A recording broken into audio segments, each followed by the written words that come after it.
In our society, we're taught by our parents and teachers that we need to get a good job.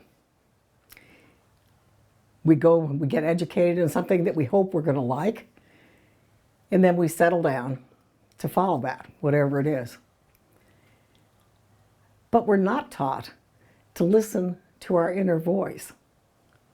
And our inner voice knows what would take us to our happiest possible life, to a calling. We're kind of taught to dismiss that inner voice and not really pay attention to it. Now, Steve Jobs says, don't waste your time by living somebody else's life, and don't let their opinions drown your inner voice.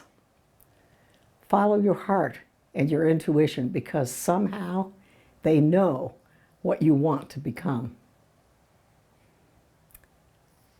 You're totally unique. There's no one like you. And there's a contribution that you can make that no one else can make in quite that way. So if you're in a job, what's your inner voice saying about that? Is it saying, this feels really good? I love coming to this job. I leap out of bed in the morning looking forward to the day. Or is it saying, I'm watching the clock. I want to know when Friday's going to come. I want the weekend. Oprah has a beautiful description of the difference between a job and a calling in her own experience.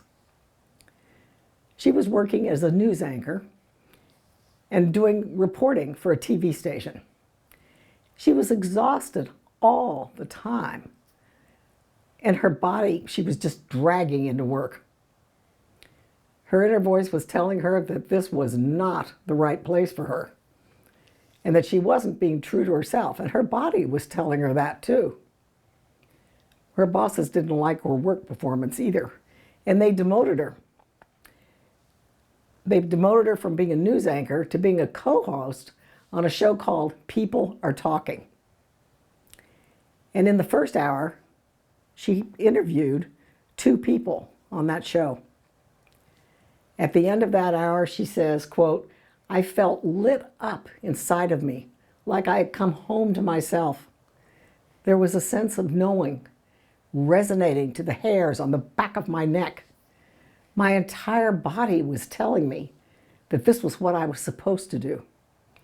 I was energized in a way that fueled every cell of my being.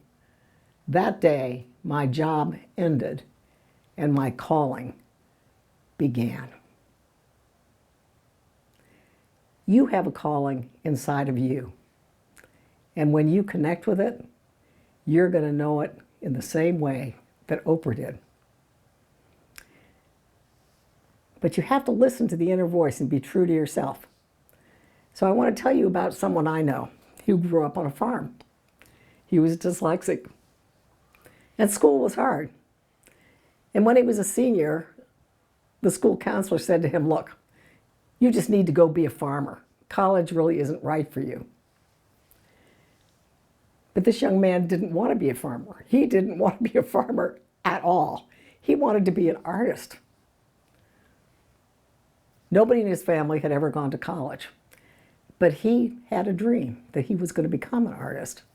So he went to college, got his master's in fine arts, and then created a job for himself in the very college where he had gone to school as a graphic designer, videographer, photographer, which he filled for the next 35 years. And he'll say to this day, I was paid to play every minute of my work life. He had a calling. His calling was to help people communicate their ideas. And you have one, too. Don't settle for a life that isn't satisfying. Pay attention to that inner voice and start to move forward with what it's telling you.